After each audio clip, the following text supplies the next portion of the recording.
Hi everyone, welcome back to my channel. This video I'm really excited for. This is going to be a part 2 of all of the duologies, trilogies, and series that I have read in the last 1 to 2 years in the thriller/horror genre. Part 1 of this video was the same concept, but I went through fantasy books and series that I have read, so if you're interested in that video, be sure to check it out. I'll link it in the description. Thriller/horror is a genre that I probably read the most of. I absolutely love thrillers, and horror can be really fun for me too. So we're gonna start out right away with the first series, which is the Gravekeeper series by Darcy Coates. This is a 4-book series. I hear that it's not yet complete, but I am not sure about that. Book 1 is called The Whispering Dead. This book starts out with a girl who is currently in the middle of running away from people who are chasing her. She comes to in a graveyard, and all she knows is that she needs to get up and keep running. She does not remember who she is, why she's running, or who the people are that she's running from. She just knows that they mean her harm and she needs to get up and keep moving her feet. So Kira keeps running and she ends up finding refuge in a really small town. While Kira is working on making some new friends and trying to recover her memory so that she can find out who she is and where she came from, she discovers along the way that not only can she see spirits, but she can also kind of communicate with them. So the story kind of unfolds from there as Kira discovers this newfound talent, I guess we'll call it, and her new little friend group who are so fun and so happy and so willing to help her in any way that they can. The characters in these books are my absolute favorite. They're so unique and so quirky that you can't help but absolutely just love every single one of them. So this has elements of horror. It's very cozy, very YA horror, so it's nothing really intense. But it's got thrill, it's got found family, it's got humor, it's got small town vibes. I freaking love this series. Next up, also from Darcy Coates, I want to talk about her Black Winter series. So this is another 4-book series, but this one is complete. There is closure at the end, and it is such a good story. Voices in the Snow is the very first book in this series, and we follow the main character named Claire, who's just going about her normal weekend morning routine when the TV starts breaking out with these breaking news broadcasts. The news is saying that there are crazy weather reports happening, there's huge snowstorms happening in places where it's very uncommon, and there are now quiet areas. There are areas that are falling off the map completely around the world where they are losing contact with these people. Technology is not working, they have no way to reach out and see what's going on or if anyone is okay, and these quiet areas are spreading. So Claire gets on the phone with her sister and they make a plan to where Claire is going to load up her car with supplies. She's going to drive from her house, point A, to point B to pick up her aunt. And then from point B, her and her aunt are going to drive back to her sister's house where she has an underground bunker and they can all just kind of hide out until things pass over. Well, on the way from point A to point B, Claire is driving through one of those snowstorms. It picks up, it's getting extremely crazy and extremely heavy, and she ends up in a car accident and she does not make it to her aunt's house. Instead, she is rescued by a complete stranger and taken in the middle of nowhere to his mansion house, which kind of nestles in the woods. And there she has to be stuck with this person recovering from her injuries, and both of them together are just gonna kind of feel out what's going on in the world. This whole series is like a YA version of The Walking Dead. The way this story escalates is so reminiscent of that TV show, and just the concept of everything that went down and how they had to become survivors. I loved it so much.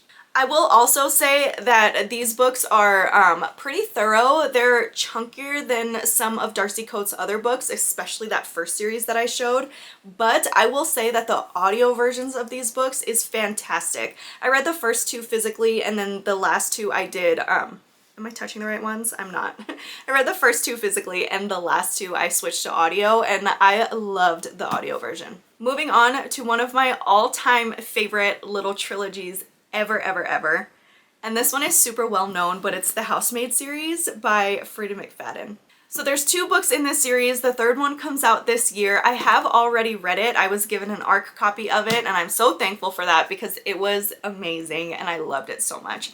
So speaking for this whole series as a whole, I definitely recommend this. This is so much fun and so entertaining. In the story, we follow the main character named Millie. Millie has a pretty dark past, and she's just getting out of prison and needs a little bit of help finding a job and getting on her own feet. Currently living out of her car, she hops on an opportunity to take a job as a live-in nanny for a very rich couple. So she moves into a room with this husband and wife and their daughter, and she is doing a mix of like nannying / housemaid work, and Nina, the mom of the family, is just absolutely psycho. So Millie is doing the best job that she possibly can to just kind of keep her head down, not butt into their business, and go about her little housemaid job, but Nina makes everything just so difficult for her. And when I tell you the story escalates, the story freaking escalates. I will only say this, Millie is a freaking badass and I absolutely love her. In book 2, which technically can be read as a standalone, but it's kind of pointless to read it as a standalone because you can get so much more backstory if you just read the first book first. But in book 2, we also see Millie become a savage, and I just love her so much. And then book 3, which is called The Housemaid is Watching, it comes out this summer, and it is so good. The perfect, like, 3rd installment in the series. I can read about Millie forever and ever. I love her so much. Along the same lines of Frida McFadden and her style of writing, I want to talk about Danielle Hurst and the Doctor's Wife series. This one here is a 3-book series, and it does have a book 4 that is also supposed to be coming out this year. However, I'm not sure if it's a full book or if it's a novella. I'd have to look into that to be positive.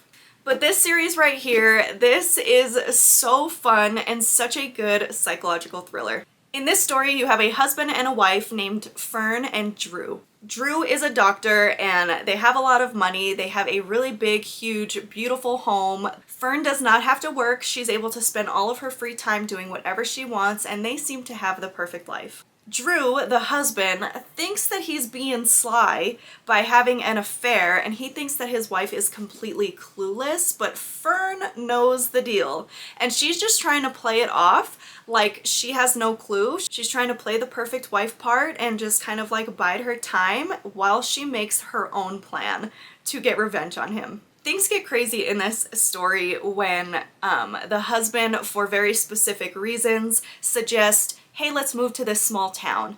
And the wife is like, wait, what? Like, you have your doctor's practice here, everything is great, we have this beautiful home, why would you want to move? But she does it anyway, and it's all just part of the plan. And I just love it so much.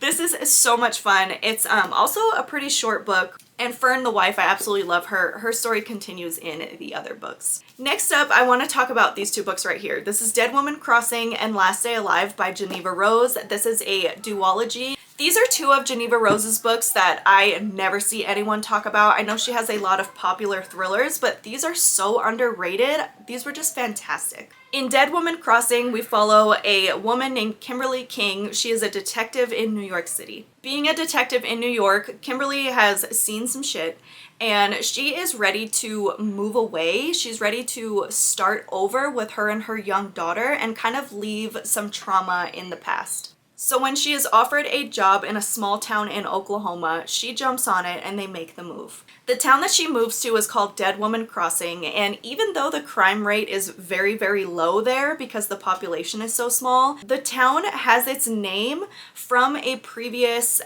big murder that had gone down that was never solved. Upon moving to the town, Kimberly is getting settled in and is shocked to find that there is another murder that has just been committed that is extremely reminiscent of the one the town got its name for. So now they're wondering if they have a copycat killer on their hands. What I love most about this book and the second one as well was that it was very equally character driven and plot driven. Like, you have a lot of insight on Kimberly and what her past is like and her family and her adapting to a new place, but then also you have like this whole investigation that's going on, and it dives thoroughly into both aspects of the story.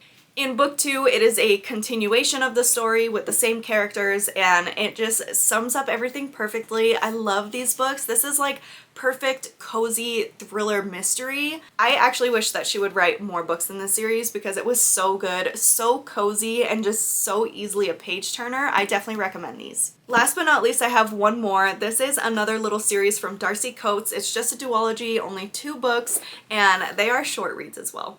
So we have House of Secrets and House of Shadows. House of Shadows is book 1. This is like a historical gothic style haunted house horror book. I ate this up. So we follow the main character named Sophie, who comes from a very wealthy family. Suddenly a tragedy happens and her father's fortune is just gone. In order to save her father's fortune and reputation and kind of keep their family afloat, Sophie accepts an offer of marriage from a stranger that she has never met before, but she knows that he is rich and will take care of her family. So with this offer of marriage comes the fact that Sophie now has to go and live with this man. So he takes her back to his family-owned mansion, which has been owned and in his family for centuries and centuries, and this house has some secrets. As Sophie's just trying to like adapt to her new surroundings and these new people that are in her life, she starts discovering more and more about the house and the secrets that it holds.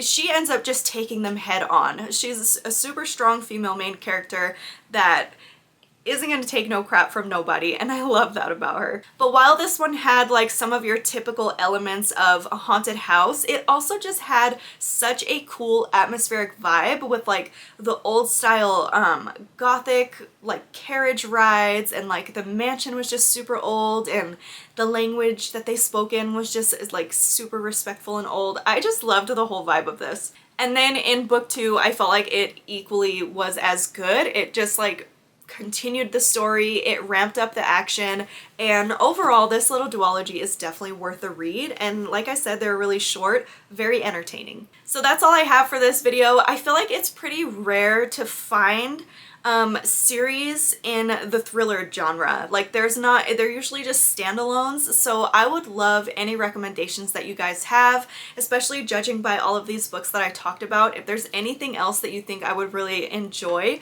send it my way, comment down below and let me know, because I thrive on these types of books. So thanks for watching, everyone. I will see you on the next video.